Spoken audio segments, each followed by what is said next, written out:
Recently, I watched a movie, Grand Blue. Japanese name, Granburu. It is a live-action adaptation of the anime with the same name. मैंने anime काफी समय पहले देखी थी, and मुझे वो बहुत पसंद भी आई थी, due to some very certain reasons. コスモショック血の部屋なら手足も伸ばせるでしょ ये सब क्या देखना पड़ रहा है अच्छा है मैं अंधा हूँ Let's see what this movie has to offer. 12th class pass करने के बाद हर एक लौंडे के मन में कुछ ना कुछ उम्मीदें होती हैं और उन उम्मीदों को हकीकत में तब्दील होते हुए देखने की एक्साइटमेंट। देखो जैसी मेरी शक्ल है, I deserve at least 2 girlfriends, but I only have 1 because I'm loyal. बाकी जितनी भी लड़कियां होंगी उनको मैं फ्रेंड जोन कर दूंगा and I'll be loyal towards that one girl because शक्ल देखो मेरी, इतना स्मार्ट दिखता हूँ मैं, कम से कम भाई 4 नहीं तो 5 लड़कियां। इयोरी इस कहानी का मेन प्रोटैगनिस्ट और उसके मन में भी कुछ ऐसी ही उम्मीदें थी। वो अपने घर से काफी दूर एक रिमोट आइलैंड में अपने अंकल के पास रहने आया है ताकि वो इजू यूनिवर्सिटी नाम के कॉलेज में एडमिशन ले सके। इस आइलैंड पे वो अपने अंकल के घर पे रहने वाला था, जो कि एक स्टोर है बेसिकली, जिसका नाम है ग्रैंड ब्लू। ग्रैंड ब्लू जाकर इयोरी को मिलती है चीजा, जो कि इयोरी की ही कजन सिस्टर है। Now here we come to the present. इयोरी इस वक्त 100% नग्न अवस्था में पड़ा हुआ है एंड उसकी इज्जत को बचाने के लिए मात्र 4 तितलियां हैं, वो भी उड़ जाती हैं एंड उनके उड़ने के बाद होती है उसकी इज्जत की नीलामी। जितने भी लोग आसपास थे वो मदद ना करने के बजाय उसकी फोटो खींचते हैं। पता नहीं उनको ऐसा क्या दिख रहा था उसके डिक में।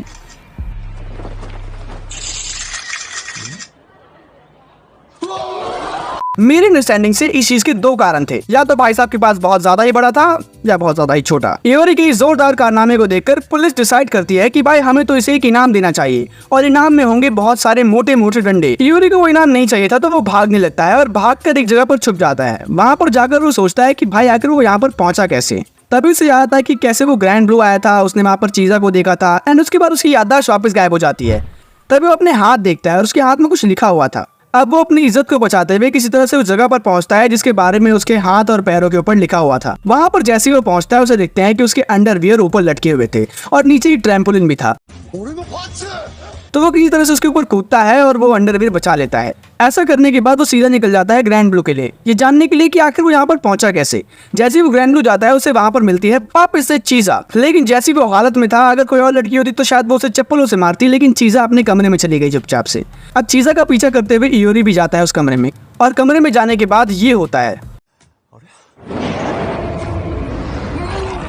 और फिर से वही सेम जगह, वही सेम हालत और अपनी इज्जत को बचाने के लिए 4 बटरफ्लाइज। पुलिस फिर से उसको इनाम देने के लिए आती है। इयोरी को फिर से वो इनाम नहीं चाहिए था तो वो वापस भागता है, वापस उस जगह पर छुपता है, देखता है कि उसके हाथ में अब क्या लिखा हुआ है। उसके हाथ में अब एक और जगह का नाम लिखा हुआ था। वो उस जगह जाता है और वहां पर उसको उसका एक साथी मिलता है जो कि ऐसी ही नग्न अवस्था में था। वो क्लासरूम से बाहर निकल रहा था। इस व्यक्ति का नाम है इमामुरा कोहे और इन भाई साहब के भी सेम ही सपने हैं। इनको भी बहुत सारी लड़कियों के साथ अपनी कॉलेज की जिंदगी बितानी थी। अगल में लड़की, बगल में लड़की, ऊपर लड़की, नीचे लड़की, ज्यादा नहीं बोलूंगा, बहुत सारी लड़कियां भी देख रहे होंगे इस वीडियो को, आई एम सॉरी। कोई बताता है कि उसके साथ जो ये सब हो रहा है उसके पीछे का कारण ग्रैंड ब्लू है, क्योंकि जब वो ग्रैंड ब्लू गया था तभी उसके साथ ये सब होना शुरू हो गया था। अब इस बार दोनों साथ में मिलकर ग्रैंड ब्लू जाते हैं। ग्रैंड ब्लू जाने के बाद उनको वापस से मिलती है चीजा और चीजा के साथ इस बार उनको एक और लड़की मिलती है जो कि चीजा की बड़ी बहन है। इयोरी को जब पता चलता है कि वो अब इन दोनों बहनों के साथ रहने वाला है तो वो बहुत ज्यादा खुश हो जाता है। अब अगर आपको नहीं पता है तो मैं आपको बताता हूँ कि जापानीज भाई बहनों में और नॉर्मल लोगों में कोई भेदभाव नहीं करते हैं। अब इयोरी इस बात की खुशी मना ही रहा होता है कि तभी उसके साथ वापस ये होता है। ना आई बिलीव कि आप लोगों में से कई लोग ये सोच रहे हो कि कहीं ये लोग टाइम ट्रैवल तो नहीं कर रहे हैं। वेल नहीं, ये टाइम ट्रैवल नहीं। अब इस बार उन दोनों को पता था कि उनको कहाँ जाना है, क्या करना है, कैसे करना है। उनके साथ ये चीज 2 बार ऑलरेडी हो चुकी थी। वो दोनों वापस से अपने हाथ पैर के ऊपर जो क्लूज लिखे थे उनके सहारे से एक जगह पर पहुंचते हैं। वो बेसिकली सिक्योरिटी रूम था और वहाँ पर बहुत सारी कैमरा फुटेजेस प्रेजेंट थी। जब वो लोग फुटेज देखते हैं तो उनको समझ आता है कि कुछ नंग नंग लड़के हैं जो कि उनको रात में उठाकर उस जगह पर छोड़ के आते हैं नंगा। और इमामुरा के साथ तो उन लोगों ने बहुत ही गलत किया है, मतलब बहुत ज्यादा ही गलत। उन्होंने लिटरली एक चाबी ली और उस चाबी को इमामुरा के पीछे, कैसे बोलो इस चीज को समझ जाओ, उस फुटेज के सहारे उनको एक और लोकेशन पे बुलाया जाता है एंड वो दोनों उस लोकेशन पर चले भी जाते हैं। वहां जाने के बाद उनके साथ वापस से कुछ उल्टी सीधी चीजें होती हैं, जहां पर वो लोग एक पैरोडी सीन भी दिखाते हैं। कमेंट सेक्शन में आपको ये बताना है कि ये कौन सी एनिमे की पैरोडी है। अब इस शो के अंदर एक चीज है जो कि मेरे को बहुत ज्यादा फनी भी लगती है और बहुत ज्यादा वियर्ड भी। जैसे ही शो में कोई वामोस बोलता है, they start doing this. Your Uncle Jimmy Lee sure was a handful cowboy. Oh yes, it was now famous tobacco road. Now listen closer, cowboy leaning tight. Red Daddy's voice in the flickering light. Jimmy Lee's spirit riding free through the hills and the valleys, great memories. So I won't. Now for the first time in the movie, इयोरी और इमामुरा-सान बिल्कुल 100% कपड़ों में उठते हैं और इयोरी को इस बात की इतनी ज़्यादा खुशी होने लगती है कि वो इमामुरा के साथ कुछ अलग ही करने लगता है। एंड ये सब करते हुए उसे एक लड़की देख लेती है। अब तुम लोग सोच रहे होगे ऑब्वियसली कि इमामुरा और इयोरी के साथ ये लोग ऐसा कर क्यों रहे थे। ये सारे जो लड़के हैं इनका एक क्लब है जिसका नाम है पीकाबू। ये एक डाइविंग क्लब है और ये लड़के चाहते हैं कि इमामुरा और इयोरी दोनों इस क्लब को ज्वाइन करें। तो ये लोग रात भर दारू पीते थे साथ में एंड उसके बाद जब ये लोग तुम जा रहे थे तो ये लोग उनको उठाकर भाई नंगा करके सड़क पर छोड़ा देते। इयोरी बिल्कुल नहीं चाहता है कि वो इस क्लब को ज्वाइन करे। वो तो चाहता था कि भाई कोई सुंदर लड़कियों से भरा हुआ ग्रुप मिल जाए उसको वो ज्वाइन कर ले। तो वो इन हरामी लड़कों में तो बिल्कुल भी इंटरेस्टेड नहीं है। लेकिन वो कुछ कर नहीं सकता है। वो अगर यहाँ से भागना भी चाहे तो वो भाग नहीं सकता है क्योंकि इस आइलैंड पे जो उनको लेके आया था वो खुद एक पीकाबू क्लब का मेंबर है। तो भाग वो सकते नहीं है और अगर वो लोग यहाँ पर रहेंगे तो ये लौंडे जबरदस्ती इनको ग्रुप में ले ही लेंगे। तो ओवर एंड ऑल हम लोग ये कंक्लूजन निकाल सकते हैं कि ये बुरा फंस चुके हैं। अब कहानी में इस टाइम तक आने तक मैं इतना फेडअप हो चुका था कि मैं क्या बताऊं। एनिमे के अंदर भी लौंडे उल्टी सी हरकतें करते थे बट एनिमे थी इसलिए शायद वो उतना ज़्यादा लगा नहीं। लेकिन लाइव एक्शन के अंदर तो भाई इतने हरामी लगते हैं मैं क्या बताऊं। इयोरी अपनी जिंदगी में पहली बार डाइविंग करता है और वो डाइविंग को बहुत ज़्यादा एंजॉय करता है। इस लड़की का नाम है आजुसा और हमें पता है कि ये एक बाइसेक्सुअल है। ये लड़की बाइसेक्सुअल है। ये लड़की सिस्कॉन है, अपनी बहन के पीछे ही पागल है और लौंडे तो है ही हरामी इस एनिमे में। तो ओवरऑल मुझे इस पूरी कहानी के अंदर एक भी मेंटली स्टेबल पर्सन नहीं दिखा।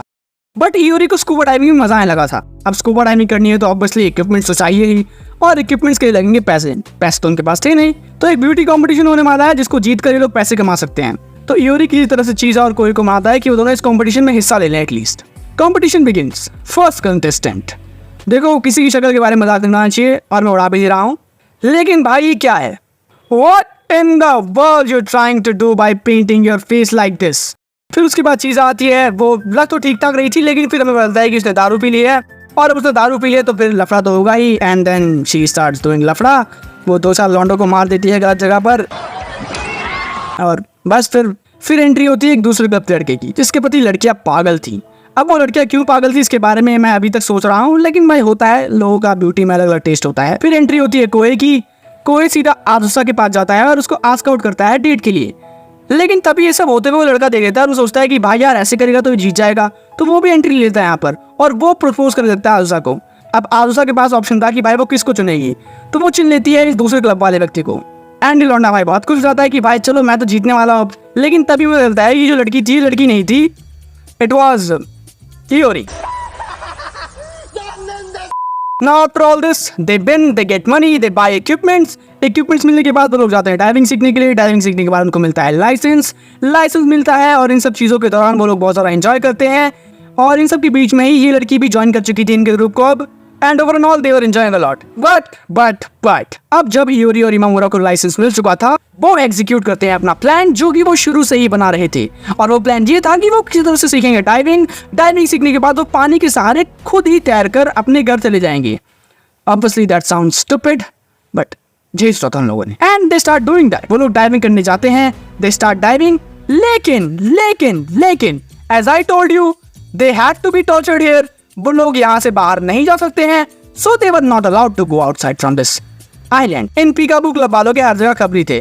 सुबह जब ये लोग सोच रहे थे कि भाई यार अब तो मजे आएंगे, we are going to get आजादी। Yes. तो इन सब चीजों की खबर पीकाबू वालों को मिल जाती है। तो हाँ ये लोग भागने में नाकामयाब हो जाते हैं। अब पीकाबू क्लब वालों को ये नहीं पता था कि ये लोग सच में भागने के लिए जा रहे हैं। उनको लगा था कि ये लोग स्विमिंग करने जा रहे हैं इसलिए ये लोग सुबह जल्दी निकल गए। इनको मजा आ रहा है स्विमिंग करने में तो वो लोग बस इनके साथ एंजॉय करने के लिए आए थे। इयोरी और इमामुरा जब डाइविंग कर रहे थे तो उनको एक जार मिलता है। अब उस जार के अंदर ऑब्वियसली एक मैसेज था जो कि मैसेज इयोरी ने ही लिखा था बचपन में अपने और वो पानी में फेंक दिया था। अब तुम लोगों को मैंने इतनी कहानी सुना दी है, गेस करो कि उस मैसेज के अंदर क्या लिखा होगा। छोड़ो रहने, तुम लोग नहीं समझ पाओगे, मैं ही बता देता हूँ।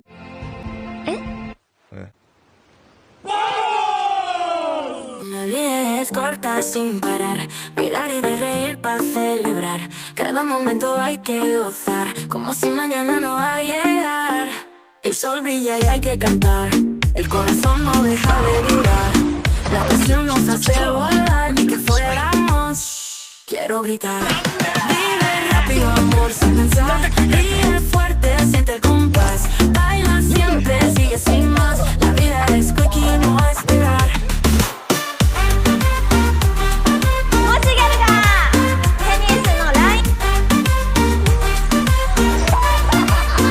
Vamos mi gente a disfrutar.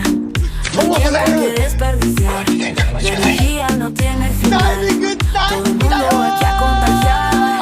Corre, sueña hasta el final. El ritmo no nos va a dejar. Somos fuego listo para arder. Ni que fuéramos otra vez. Vive rápido, amor, sin pensar. Ríe fuerte, siente el compás. Baila siempre, sigue sin más. La vida es quickie y no va a esperar.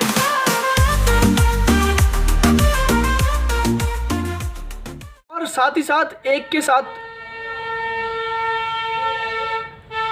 इसके बाद other